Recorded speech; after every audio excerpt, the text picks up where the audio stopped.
The torrential rain lashes against the asphalt, each drop a tiny hammer blow against the already beleaguered parking lot of Apex Solutions. This monolithic glass and steel structure, a gleaming monument to technological hubris, stands defiant against the storm, its polished surfaces reflecting the leaden sky, yet within its walls, chaos reigns. A silent, unseen battle against a crippled network. The air itself seems to hum with a frantic, desperate energy, even out here in the downpour. A battered delivery truck, its once vibrant logo faded and peeling, sputters to a halt, its worn tires barely gripping the slick, oil-stained surface. The engine coughs, then dies, leaving an abrupt silence, broken only by the relentless drumming of the rain. From the driver's seat, Martha, a black woman in her early 30s, emerges, her worn delivery uniform clinging to her frame, soaked through in seconds. She moves with a quiet efficiency, her movements economical, practiced. In her arms, a large, urgent package, its contents vital to the company's stalled operations. The cardboard is already softening from the damp, but she holds it securely. Her eyes, a deep, intelligent brown, scan the unfamiliar landscape of the executive parking lot, searching for the elusive server room, the unseen epicenter of the crisis that has brought Apex to its knees. Suddenly, a sharp collision. Martha stumbles, the package nearly slipping from her grasp, her balance momentarily lost on the treacherous, wet pavement. She looks up, her gaze meeting the furious, contemptuous eyes of Richard Blackwood, the impeccably tailored CEO of Apex Solutions. He stands before her, a towering figure of power and privilege, his expensive suit already glistening with rain. He's mid-conversation on his phone, his voice a low, growling thunder, clearly exasperated by the unyielding technological nightmare unfolding around him. His face is a mask of furious irritation, every line etched with the stress of a man losing control. He glares at Martha, his eyes narrowed with disdain, a silent judgment passed on her appearance, her worn uniform, her very presence in his meticulously ordered world. Richard rips the phone from his ear, his voice cutting through the drumming rain like a sharpened blade. "Can't you watch where you're going? What do you think you're doing here? Deliveries go to the loading dock, not my executive parking." His words are laced with a dismissive contempt that stings more than any physical blow, designed to belittle, to put her in her place. Martha, though visibly shaken by the sudden aggression, maintains a quiet dignity. Her voice, though soft, is steady. I have an urgent package for the server room. I heard there was an issue." She gestures vaguely towards the imposing building, the source of the frantic energy she feels even out here. Richard lets out a derisive snort, a sound of pure mockery, a dismissive wave of his hand. He turns to a cowering assistant, a young man who looks as if he'd rather be anywhere else, his face pale and anxious. "Our problems don't concern delivery drivers like her. Get out, now." His voice is sharp, biting, designed to humiliate, to erase her from his sight. A young engineer, his face etched with worry, perhaps a glimmer of empathy, tries to interject, his voice hesitant. "Mr. Blackwood, perhaps she has a delivery related to the outage?" But Richard cuts him off, a venomous edge to his tone, his eyes flashing with anger. "Don't you dare defend the incompetent. People like her only get in the way. They're a distraction." Martha, without a word, turns to leave, her shoulders squared, her head held high. The rain continues to fall, mingling with the spray from a passing car, but just before she disappears into the downpour, her gaze flickers to a laptop screen held by one of the frantic engineers, who is desperately trying to debug a complex program. Lines of complex code scroll across the display, a jumble of characters to the untrained eye. It's only a fleeting glance, a mere second of observation, but in that instant, a flash of profound understanding crosses her eyes, a spark of recognition that belies her humble appearance. It's a knowing look, almost imperceptible, as if she sees something others miss. As she finally steps away, the rain washing over her, a barely audible whisper escapes her lips. Lost in the storm, a quiet, almost prophetic observation. The system is running on a faulty load-balancing algorithm, not a firewall issue. A small detail, a technical nuance missed by everyone else in their panic, but one that plants a seed of intrigue, a quiet, unsettling question for anyone who might have heard it. It hints at a depth to Martha that no one, especially Richard Blackwood, could ever suspect. Martha. The name itself is simple, unadorned, much like the woman who bears it. She exists in the quiet hum of a life lived on the fringes of the grand, glittering world of corporate power. Her days are a constant, gritty ballet of pickups and drop-offs, navigating the sprawling cityscape in her worn delivery truck, a vehicle that has seen more miles than most people travel in a lifetime. Each parcel delivered is a small victory, a tiny step forward in her ongoing struggle to provide for the two souls who anchor her existence. Her hands, calloused from years of gripping the steering wheel and lifting heavy boxes, tell a story of hard work, of physical labor. But beneath the surface, beneath the practical demands of her daily life, lies a mind of extraordinary brilliance, a mind that once soared in the abstract realms of algorithms and complex systems. Her present, a tapestry woven with threads of quiet resilience and unwavering dedication, belies a past scarred by deep wounds, a brilliant intellect forced into a different kind of servitude. She was once a prodigy, a technological wunderkind, her mind a blazing star in the firmament of intricate code and elegant solutions. Her early academic career was marked by groundbreaking research, innovative designs, and a reputation as a visionary in her field. But a cataclysmic event, shrouded in mystery and pain, ripped her from that trajectory, forcing her to abandon a future brimming with promise. It was a loss that cut deep, burying her extraordinary talent beneath layers of practicality and necessity, a quiet sacrifice for the sake of survival. She doesn't dwell on what might have been, on the accolades and recognition she could have achieved. Instead, she finds solace and purpose in the simple acts of nurturing and protecting her family. Her small, cozy home, nestled in a quiet, tree-lined street, is a sanctuary, a refuge from the harsh realities of the outside world. The scent of her grandma's home cooking often wafts through the air, a comforting aroma. Grandma, an octogenarian beacon of wisdom and warmth, sits on the porch swing, her eyes, though clouded by age, holding the astute wisdom of countless years. She is the only one privy to the full extent of Martha's hidden brilliance, a silent confidant who has witnessed Martha's journey from dazzling potential to quiet resilience.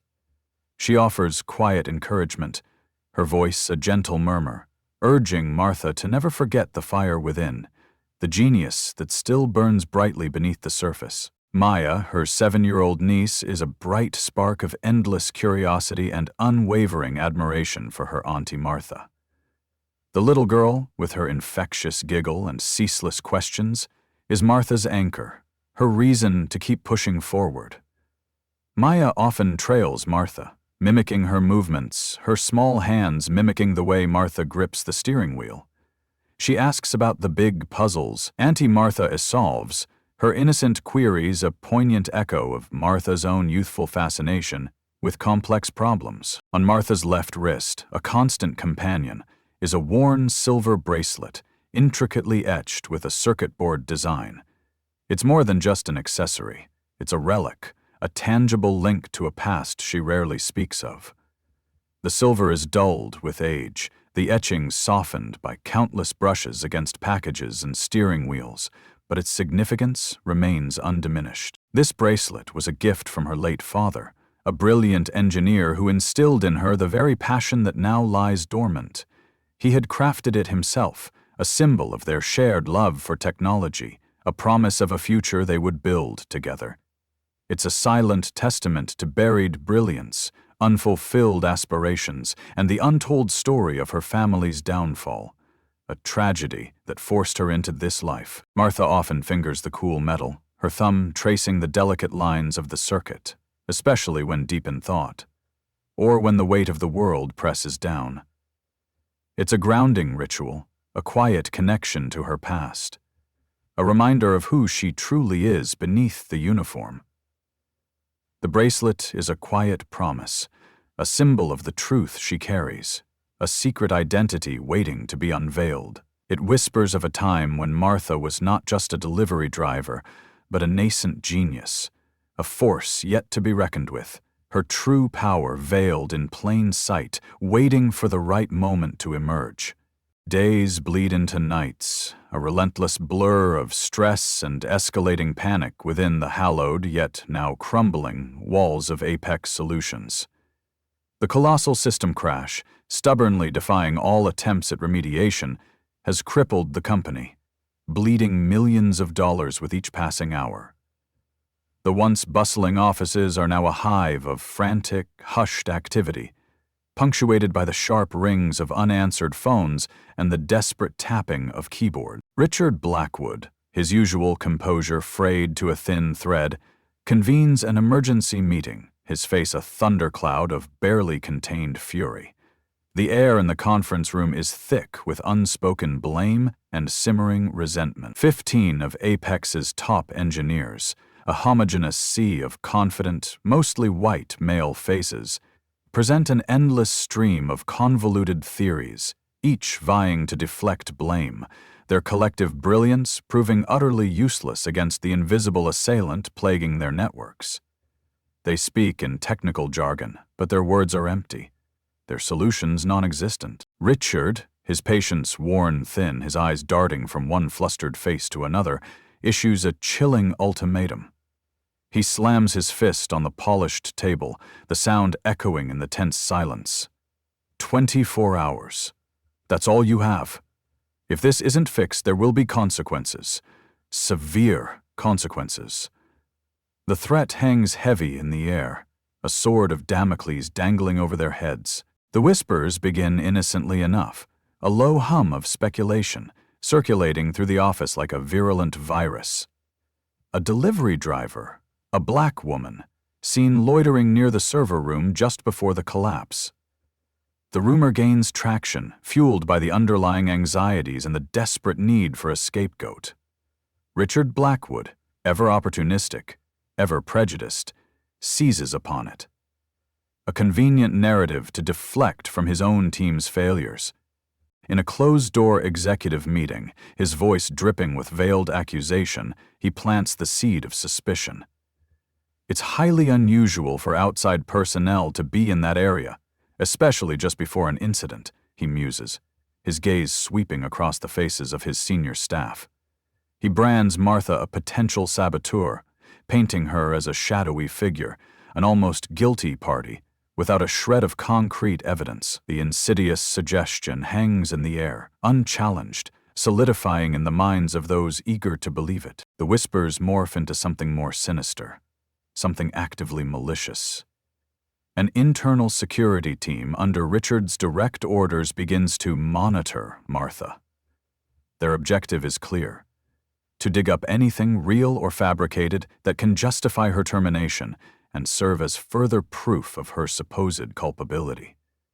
They follow her, track her movements, scrutinize her every action, seeking any perceived misstep. They orchestrate a meticulously staged trap, a subtle but effective gimmick.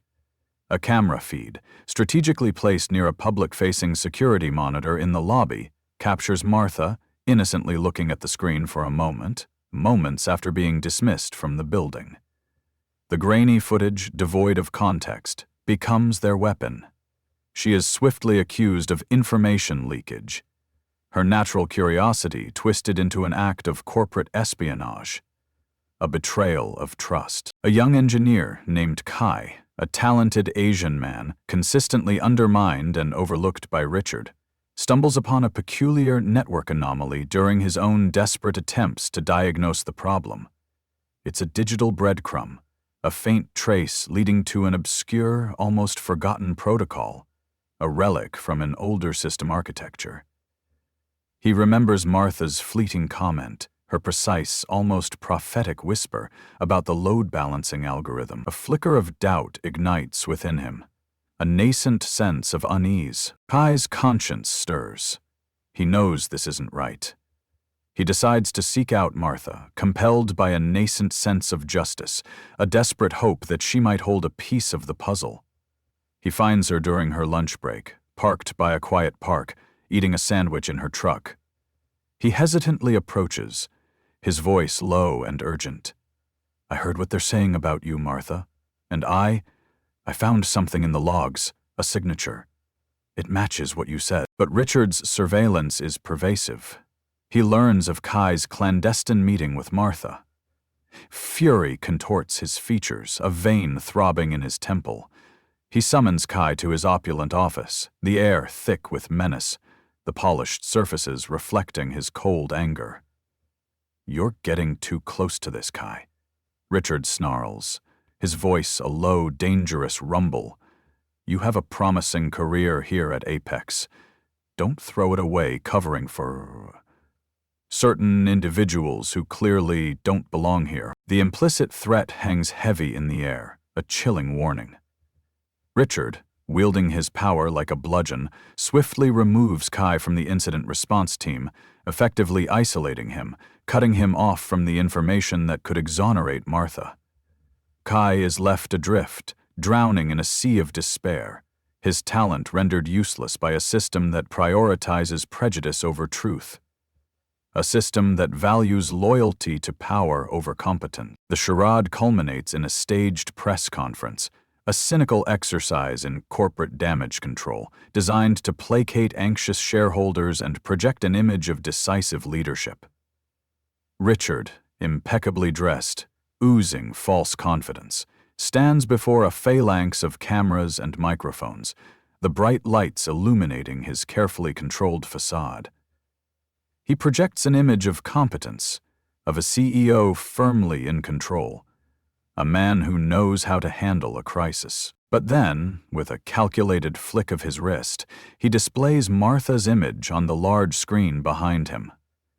It's the grainy security footage, doctored to make her appear suspicious. His voice, smooth and practiced, drips with insinuation.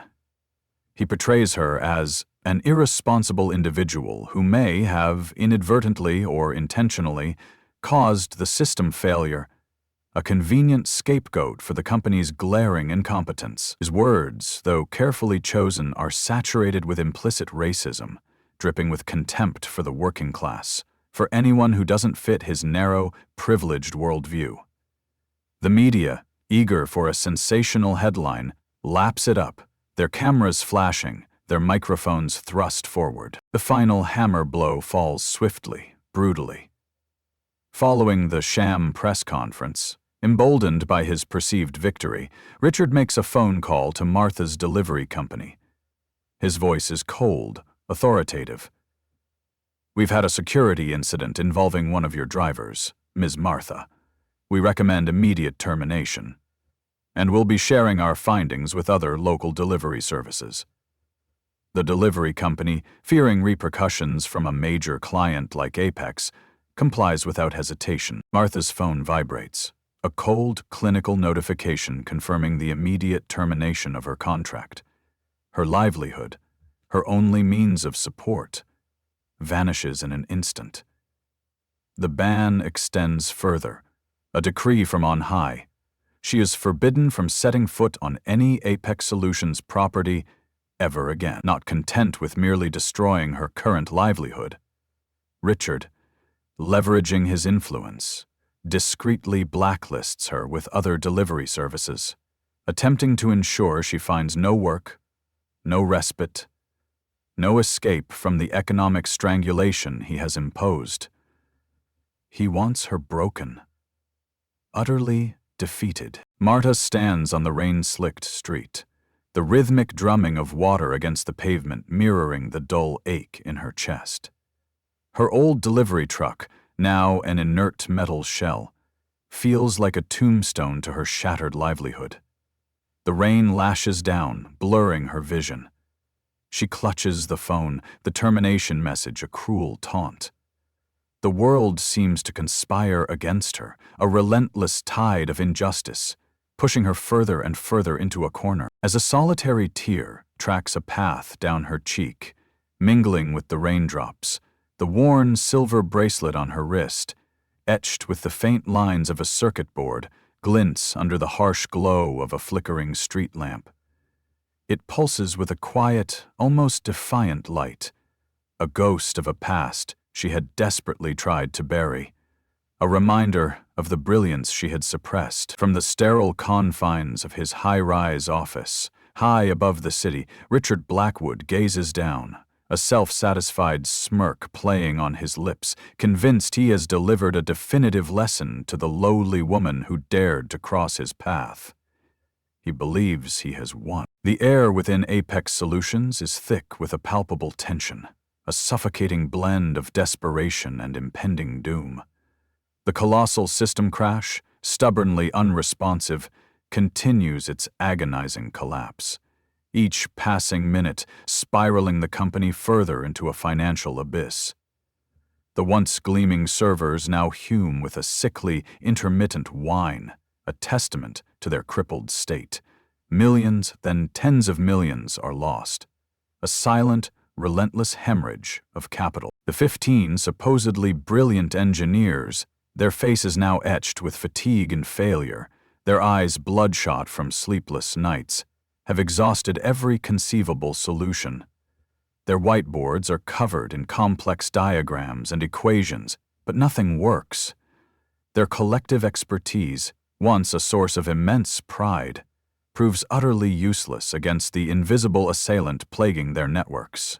Richard Blackwood, his once impeccable facade crumbling, his tailored suits now seeming to hang loosely on his increasingly gaunt frame, stands on the precipice of ruin. His empire, teetering on the brink of implosion. A figure emerges from the shadows, an unexpected harbinger of change, a quiet force of justice.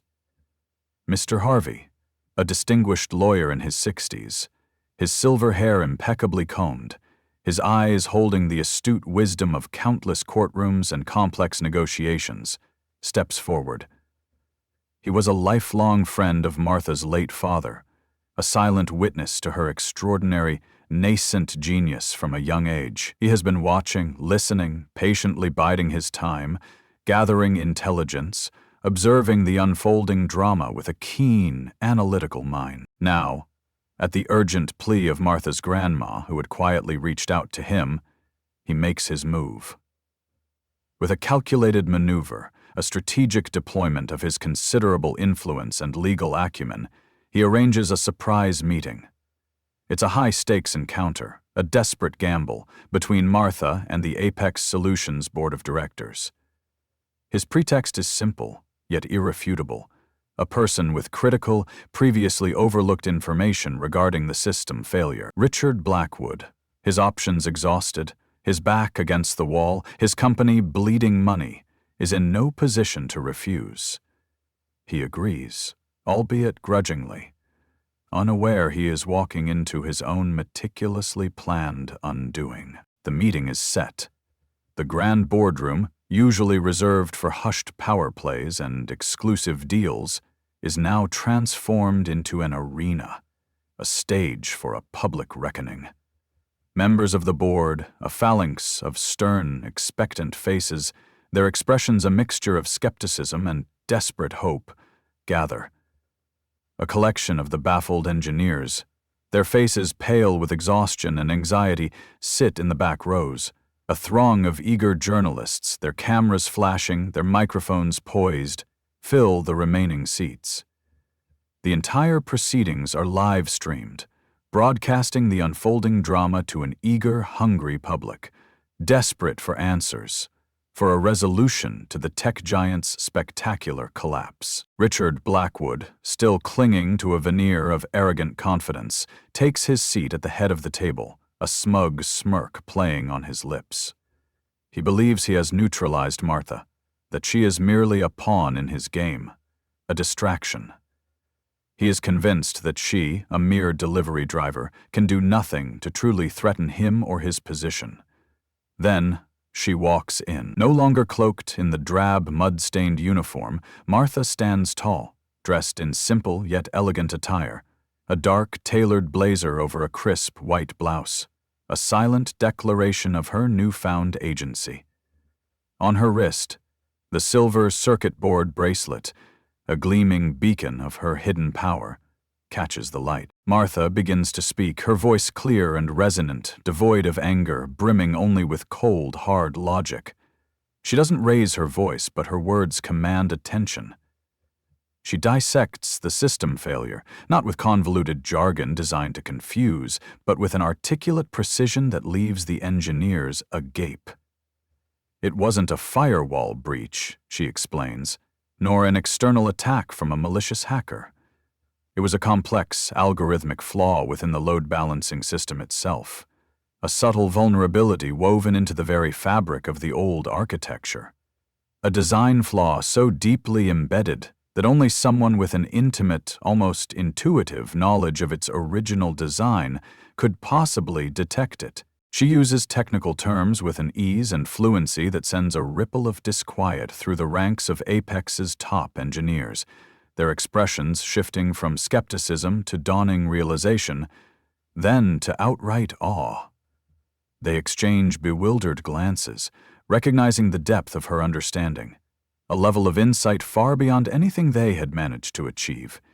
She speaks of data flow, network protocols, and system architecture with the authority of a true master. She doesn't just speak, she demonstrates. Martha projects a detailed technical analysis onto the large screen, a cascade of precise data, intricate diagrams, and lines of meticulously crafted code. The solution, already written, waiting to be implemented. It's a complete, elegant fix, a stark contrast to the patchwork solutions the engineers had proposed. Richard Blackwood visibly flinches, a tremor of shock rippling through him as he recognizes the sheer brilliance, the undeniable accuracy of her work. He sees the solution, laid bare, and it is perfect. Then she drops the bombshell. A quiet, devastating revelation that shatters his carefully constructed reality. Her voice remains calm, but the words hit like a hammer. She reveals that she was the original architect of Apex Solutions' foundational load-balancing algorithm years ago, long before the company was acquired and rebranded. She is, in essence, the authorized system architect, the ghost in the machine that they so carelessly dismissed, the true genius behind the very technology they now struggled to comprehend. Richard, stunned, splutters, trying desperately to regain his composure. "She's just a delivery driver. There's no way she could be the architect. This is a fabrication," he blusters, his voice rising in desperation, his face flushing crimson. But Martha, unperturbed, presents her irrefutable proof. Archived technical documents bearing her original signature, digital trails of emails exchanged with the company's original founders, dating back years. And then, the undeniable clincher. A miniature, perfectly rendered schematic of the original system, intricately etched onto the back of her silver bracelet, matching the foundational design precisely. The board members lean forward, their eyes wide with disbelief. Kai, who has been watching in awe from the back of the room, finds a surge of courage. He stands up, his voice trembling slightly but firm. He corroborates Marta's story, recounting his own discoveries of the obscure protocol, the precise match to her whispered words.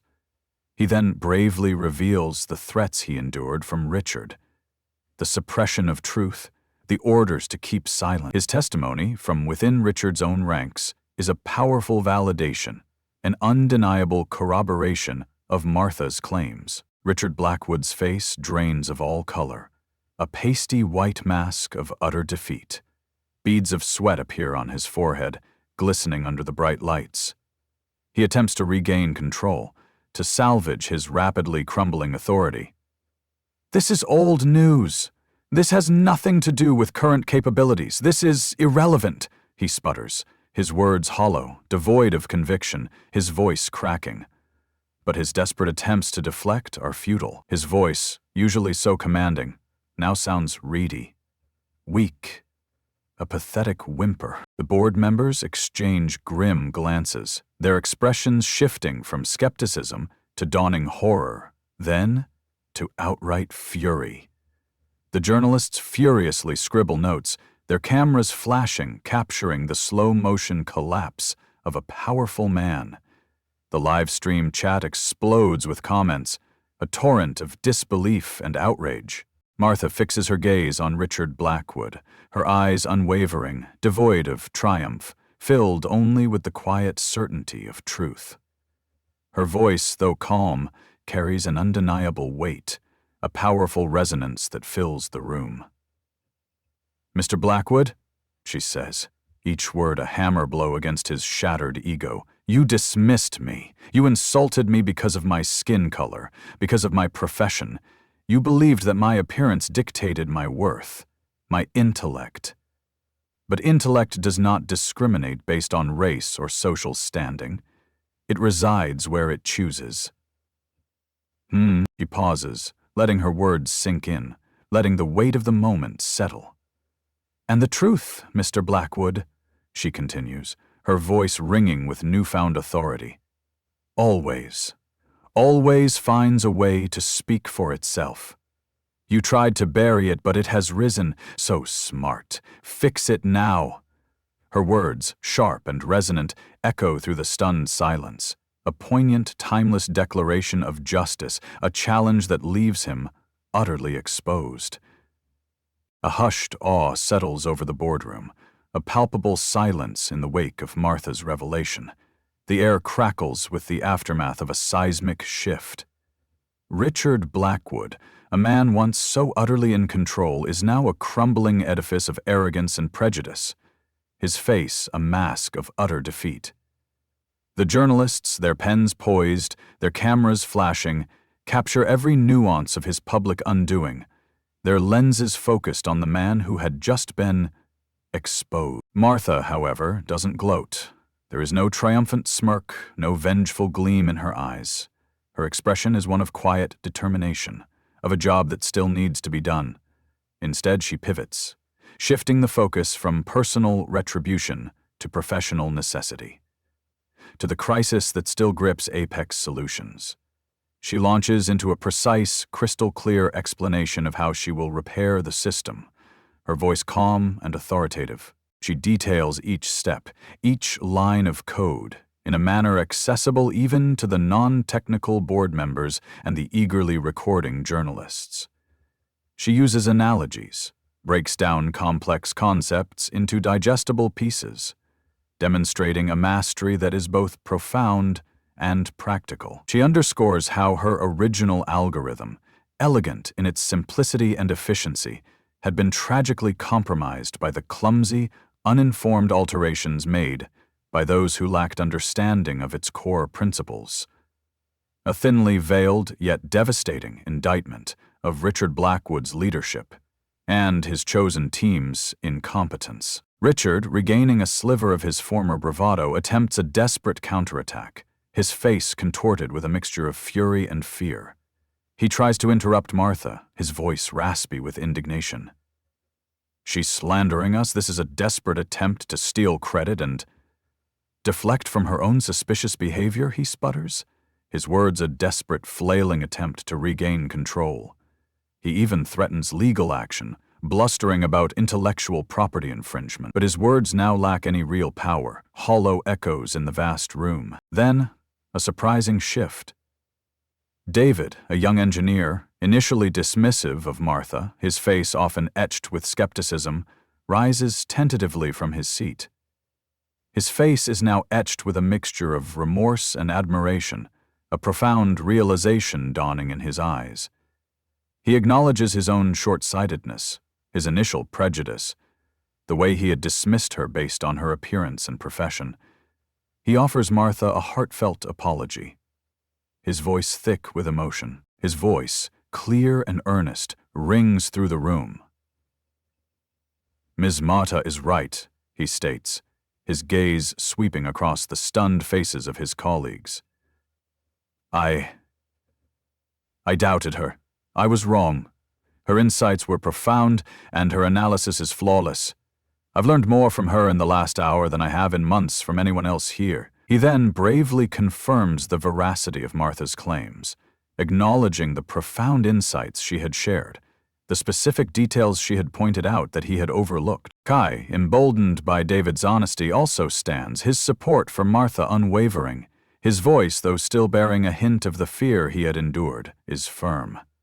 He recounts his own discoveries of the obscure protocol, the precise match to her whispered words, and then, with a surge of courage, he bravely reveals the threats he endured from Richard, the insidious pressure to suppress the truth, the orders to keep silent. Their collective testimony from within Richard's own ranks is a powerful validation, an undeniable corroboration of Martha's claims, a turning point in the public's perception. Martha, sensing the decisive moment, delivers her final, crushing blow.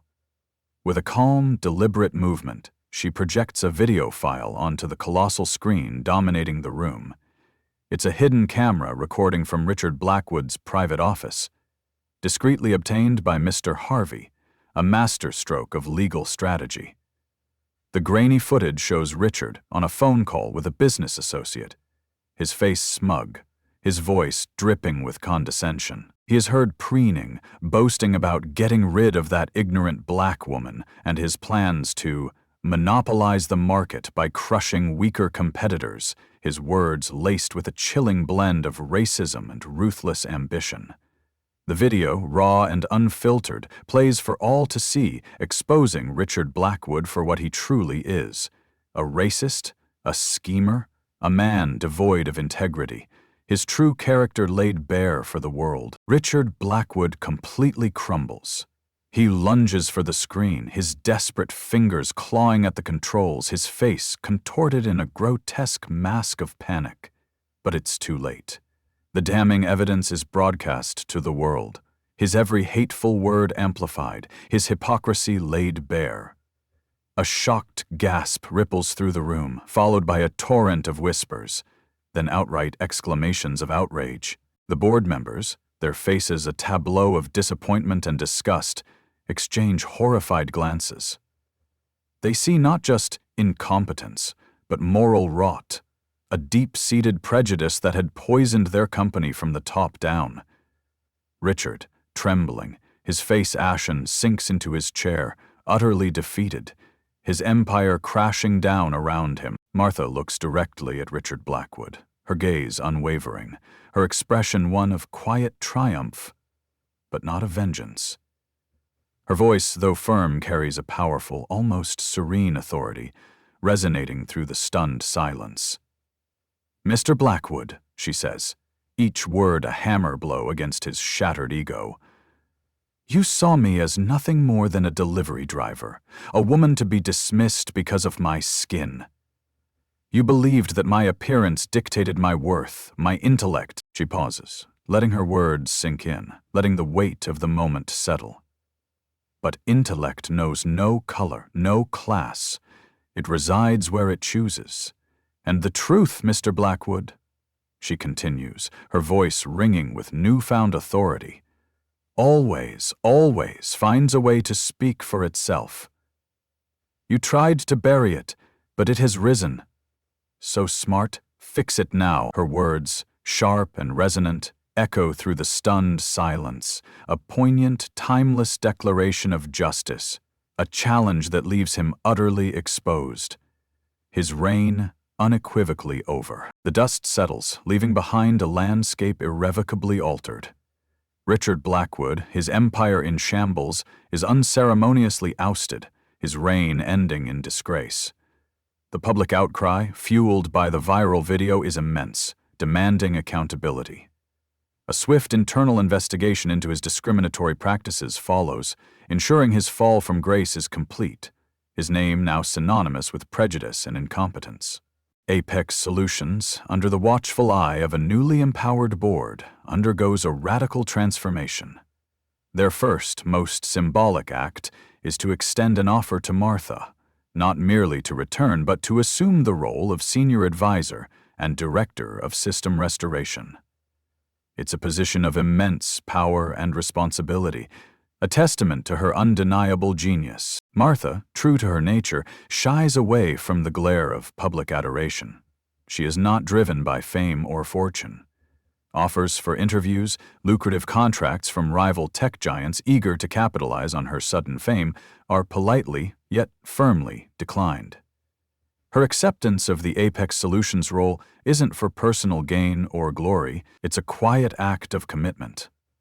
A solemn vow to ensure the system she helped create is fully restored. A safeguard against anyone else suffering the indignities she endured. She works diligently, methodically, her focus unwavering not on the spotlight, but on the quiet, profound act of reconstruction. She begins to rebuild, not just the company's infrastructure, but its very soul, teaching, guiding, inspiring. Her presence alone shifts the atmosphere within the company, replacing fear and prejudice with a newfound respect for merit and talent. Her newfound financial stability isn't squandered on frivolous luxuries. Martha's priorities remain firmly rooted in family and community, the bedrock of her existence. Her humble home, once a necessity, becomes a haven. She renovates it, not ostentatiously, but with a focus on comfort and practicality, ensuring Grandma and Maya have the best possible environment, a space where they can thrive. Maya, in particular, flourishes, her bright mind nurtured in an atmosphere of unwavering support and intellectual curiosity. Grandma, her eyes twinkling with pride, watches Martha with quiet admiration, knowing that her granddaughter has finally found her rightful place. Beyond her immediate family, Martha extends her reach, a quiet force for good, her influence spreading like ripples in a pond.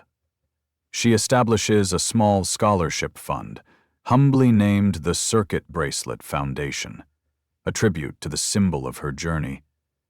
The fund is dedicated to supporting young Black students with a passion for technology who, like her, might otherwise lack the financial means to pursue their dreams. The situation herself might then. Week after week, she volunteers her time at a local community center, her voice soft but authoritative, sharing her immense knowledge and experience. She demystifies the complexities of coding, breaking down intimidating concepts into accessible lessons, igniting sparks of innovation in the next generation. She constantly reminds them that tri takla sukmanma, va, notvok vetakamoina, kongfan pietmada, knowledge is power, and it belongs to everyone, regardless of the color of their skin. David and Kai, now her trusted allies, become integral to this new era at Apex. They, along with Marta, meticulously dismantle the old, prejudiced structures within Apex Solutions, building a new corporate culture where meritocracy reigns supreme, where talent and dedication are celebrated above all else, where diversity is not just tolerated but actively embraced as a source of strength and innovation. Apex Solutions, once a symbol of corporate arrogance, transformed into a beacon of progress and equality within the tech industry, a testament to Martha's unwavering vision. A year passes. Apex Solutions not only recovers but flourishes, its renewed success a testament to Martha's unwavering commitment and the new inclusive culture she helped foster. In a modest, understated event at a technology conference, Martha takes the stage not as a celebrity but as a quiet leader. She speaks not of her personal triumphs, but of universal truths, of the enduring power of integrity. Justice, she says, her voice resonating with quiet power, her gaze sweeping across the diverse faces in the audience, requires someone brave enough to step forward. Truth requires someone steadfast enough to hold firm. True strength doesn't come from power or status, but from an unyielding belief in what is right and the courage to act upon it. Martha, ever the unassuming hero, retreats back into the comfortable rhythm of her life, balancing her advisory role with her passion for teaching. One sun-drenched afternoon, as she guides a small group of wide-eyed students through the fundamentals of coding, a young black girl, her face alight with curiosity, raises her hand. "Miss Martha," she asks, her voice small but clear, "how do I know if I'm smart enough to do great things like you?" Martha smiles, her fingers tracing the familiar lines of the circuit bracelet on her wrist, a silent reminder of her own journey.